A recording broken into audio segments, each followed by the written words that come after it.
Today, Brian and I are going to talk about how to not have a team meeting that sucks. Mm-hmm.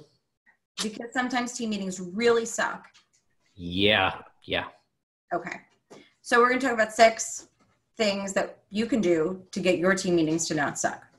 First thing, here's my favorite thing. So I'll talk about this. My favorite thing is to create an agenda.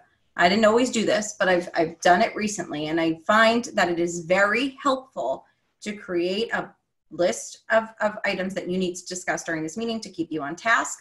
Create questions in that agenda that you need answered so that you have tangible questions to raise and not just talk about nonsense. And then send it to everyone before the meeting so that they have a chance to review it and see if there's any information they can go gather for that meeting.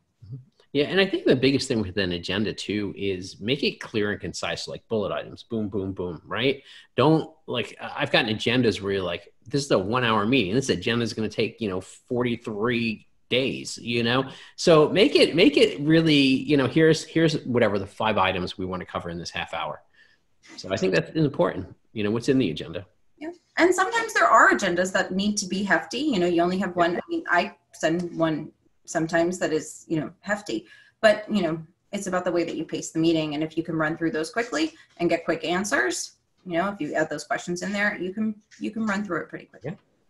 All right. Second thing you could do to make your team meetings not suck.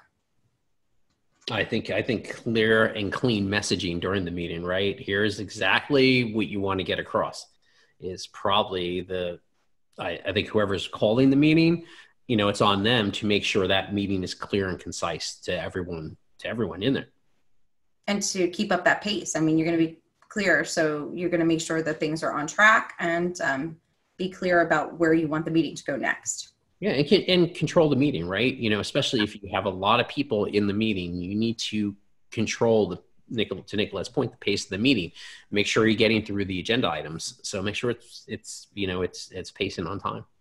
And sometimes you might be nasty like I am, but no, don't be nasty. I run a tight ship. Stay on schedule. Yeah, Nicola would just go next and go on to that item, but that's okay. You brought up a good point. Sometimes there are a lot of people. So what is something else you can do, Brian, your favorite? Oh, yeah. Do not invite unnecessary people to a meeting. And I don't mean that in any mean way.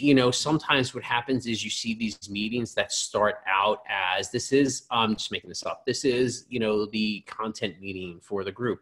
And then all of a sudden you have the facilities guy in the content meeting. Like, why does it expand that? Well, and go back to what we said, what was supposed to be the clear messaging of that meeting, and what happens is I just believe when you start inviting like everyone in the company to your meeting, it becomes unfocused, because everyone has their own agenda, right? So what happens is it becomes unfocused. So only invite the people that are necessary to the meeting. And, sometimes they may then go and have a meeting with their staff to take their part away and let them communicate that. So that way they could have a clear and concise meeting.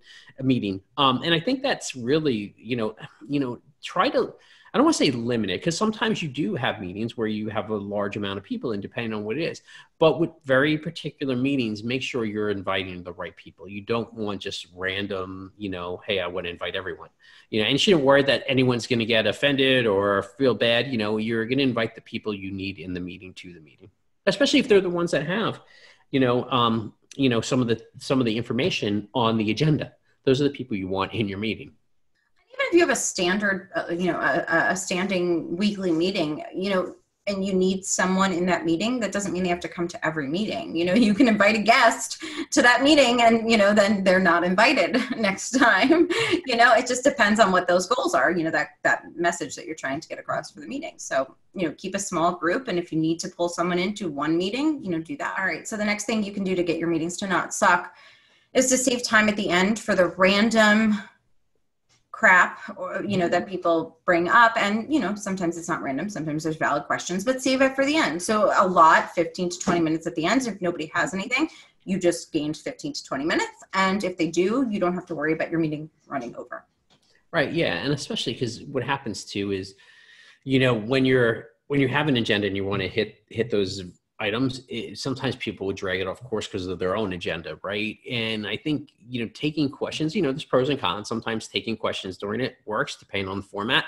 But, usually if you're trying to get through an agenda in a certain amount of time, take the questions at the end, and it will go a lot smoother.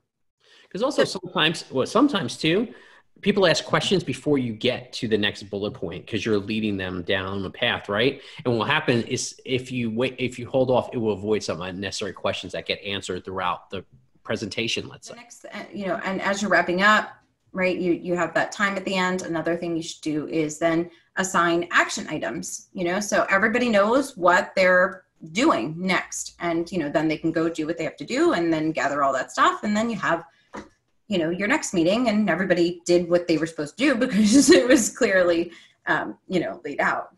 Right. Yeah. And make sure you follow up, right, is another big thing. Make sure you follow up on those things, especially if you have assigned out action items. Make sure you follow up. That way, when you're ready for the next meeting, if it's a series of meetings, those, like Nicolette said, those action items will be there. You're making sure people remember this was assigned to them, so follow up with it. That way the next meeting won't suck. Yeah, because sometimes they really suck.